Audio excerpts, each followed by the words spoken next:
Once upon a time, in the ancient land of Israel, there lived a man named Jonah. Jonah was a prophet, which means he had a special job, delivering messages from God to the people.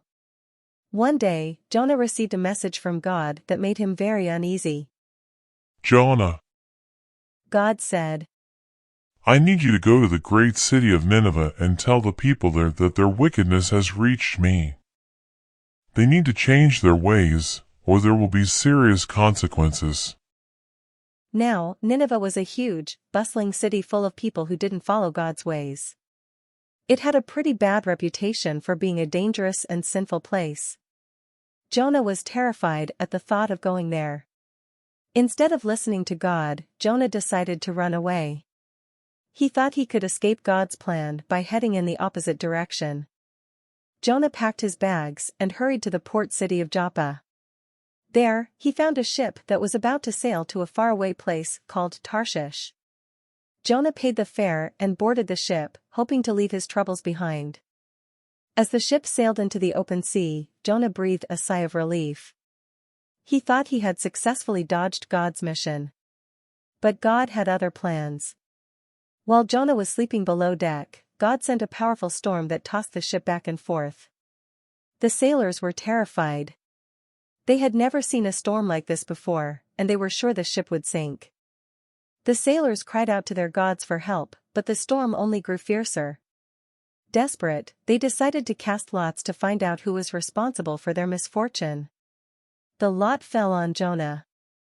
"What have you done?" the sailors demanded. "Who are you, and why is this happening to us?" Jonah confessed, "I am a Hebrew, and I worship the Lord, the God of heaven, who made the sea and the land. This storm is because of me. I was trying to run away from God's command." The sailors were even more frightened now. "What should we do to make the sea calm down?" they asked. Jonah knew what had to be done. "Throw me into the sea," he said, "and it will become calm." At first, the sailors didn't want to do it. They tried their best to row back to land, but the storm was too strong. Finally, with no other option, they prayed to Jonah's God for forgiveness and threw him overboard. As soon as Jonah hit the water, the storm stopped. The sea became calm, and the sailors were amazed. They offered sacrifices and made vows to the Lord. But Jonah's adventure wasn't over yet. As he sank into the depths, a giant fish, sent by God, swallowed him whole. Jonah found himself in the belly of the fish, surrounded by darkness and the strange sounds of the deep sea. For 3 days and 3 nights, Jonah stayed inside the fish. During that time, he prayed to God. He thanked God for saving him from drowning and promised to obey him from now on. Jonah realized that he couldn't run away from God's plan. On the 3rd day, God commanded the fish to spit Jonah out onto dry land. Jonah was covered in seaweed and smelled like fish, but he was alive and very grateful. He knew what he had to do. This time, Jonah went straight to Nineveh. He walked through the city, shouting God's message, "In 40 days, Nineveh will be overturned unless you change your ways." The people of Nineveh were shocked by Jonah's words. They believed his message and decided to repent. Everyone, from the king to the poorest citizen, put on sackcloth and fasted.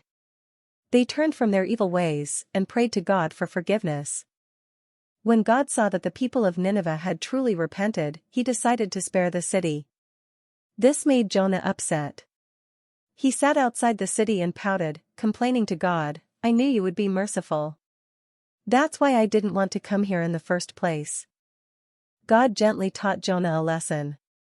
He caused a vine to grow up and provide Jonah with shade, which made Jonah happy. But the next day, God sent a worm to eat the vine, and it withered. Jonah was miserable again, and he complained about the vine.